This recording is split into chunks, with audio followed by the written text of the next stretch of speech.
Fue así como conoció al padre Lucas, un exorcista retirado que vivía en un rincón olvidado de Guanajuato. Aquel hombre, envejecido antes de tiempo por las marcas de un combate constante contra lo invisible, era conocido en los pueblos vecinos por sus hazañas durante los años oscuros, cuando las historias de posesiones y brujerías eran más frecuentes. El sacerdote ya no realizaba exorcismos, pues el peso de cada enfrentamiento había dejado cicatrices en su alma. Sin embargo, no podía negarse a ayudar cuando escuchó el relato desesperado de mi abuela. De entre sus pocas pertenencias, sacó un crucifijo de madera oscura, cuyas esquinas estaban gastadas y cuya cruz presentaba pequeñas marcas, como si hubiera sido mordida o arañada en múltiples ocasiones. Este crucifijo ha sobrevivido a más demonios de los que puedo contar, le explicó con voz grave. Lo heredé de mi mentor, y el de otro antes que él. Ha sido testigo de horrores, pero también ha protegido a familias enteras. Es el arma más poderosa que existe, aunque su poder también atrae a lo peor. Con este objeto en mano, mi abuela y el sacerdote del pueblo trazaron un plan meticuloso para enfrentar a las brujas.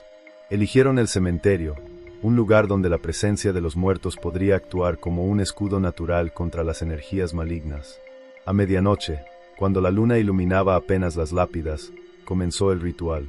El sacerdote recitaba antiguas oraciones en latín, mientras mi abuela sostenía el crucifijo con ambas manos, sintiendo cómo vibraba ligeramente, como si reaccionara a algo que no podía ver. De pronto, un viento helado barrió el lugar, apagando las velas que habían colocado alrededor. Desde las sombras emergieron figuras femeninas con ojos brillantes y sonrisas torcidas, sus voces resonando en un idioma que mi abuela no comprendía.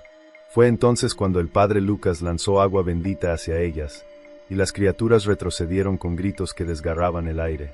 Finalmente, con un grito desesperado, el sacerdote pronunció las últimas palabras del exorcismo, y las figuras se desvanecieron en un estallido de luz. Pero cuando el silencio regresó al cementerio, algo cambió. Mi abuela sintió un peso inexplicable, como si algo invisible se hubiera quedado con ella durante décadas.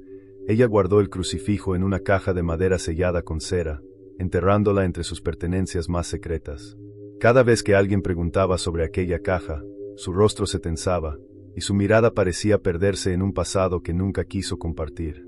Nunca habló de lo que ocurrió después de esa noche, pero a menudo se despertaba en medio de la noche, sudando frío, murmurando oraciones en un susurro tembloroso, como si intentara protegerse de algo invisible. Había noches en las que se levantaba y encendía todas las luces de la casa, permaneciendo despierta hasta el amanecer con un rosario entre las manos.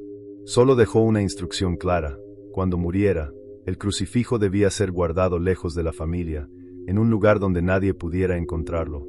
Sin embargo, cuando mi abuela falleció en 2008, mi madre, ignorando la advertencia, decidió llevarse el crucifijo a casa. Era una reliquia hermosa, tallada con intrincados detalles, aunque el metal estaba levemente opacado por el tiempo. En un principio, todo parecía normal. Lo colocó sobre un pequeño altar junto a otras reliquias familiares, pensando que era un simple objeto sagrado. Pero poco después, cosas extrañas comenzaron a ocurrir. Las luces de la casa parpadeaban sin explicación, especialmente durante la madrugada, cuando el silencio hacía que el zumbido de los interruptores se sintiera ensordecedor. La temperatura en ciertas habitaciones descendía súbitamente, incluso en pleno verano, dejando un aire denso y helado que parecía detener el tiempo. Mi hermana menor, apenas de 6 años en ese entonces, comenzó a comportarse de manera extraña. A menudo la encontrábamos hablando sola, sentada en el rincón más oscuro del pasillo. Cuando le preguntábamos con quién hablaba, simplemente decía: con el hombre alto con un sombrero negro. Según ella, él la visitaba cada noche, hablándole con voz profunda y diciéndole que el crucifijo debía permanecer allí, que nadie debía tocarlo. Mi madre, escéptica, intentó bendecir el crucifijo por su cuenta, rezando sobre él y rociándolo con agua bendita. Pero cuanto más lo intentaba, más intensa se volvía la actividad en la casa. Las puertas comenzaban a cerrarse de golpe sin motivo aparente, y los armarios crujían como si alguien los abriera y cerrara con fuerza. Murmullos se escuchaban en la oscuridad, voces que hablaban en un idioma que ninguno de nosotros podía entender, como si vinieran de las paredes mismas. A veces, al despertar, encontrábamos pequeños arañazos en las puertas, como si algo hubiera intentado entrar. Una noche, mi padre vio algo que nunca quiso contarnos con detalle. Era una sombra que no se movía con la luz, dijo finalmente, su voz quebrada. Después de eso, él se negó a dormir en la casa, pasando las noches en el auto o en casa de un amigo. Finalmente, desesperados y sin saber qué más hacer, decidimos consultar a un sacerdote. Al ver el crucifijo, su rostro palideció, y dejó caer el agua bendita que llevaba en las manos. Este objeto no debería estar aquí, nos dijo con un temblor en la voz. Es un faro para cosas que no comprendemos. Su historia no terminó en el cementerio, lo que ocurrió aquella noche dejó una puerta abierta. A partir de ese día, la casa dejó de ser un hogar. El crucifijo parecía consumir el ambiente, llenándolo de un peso invisible que se hacía insoportable.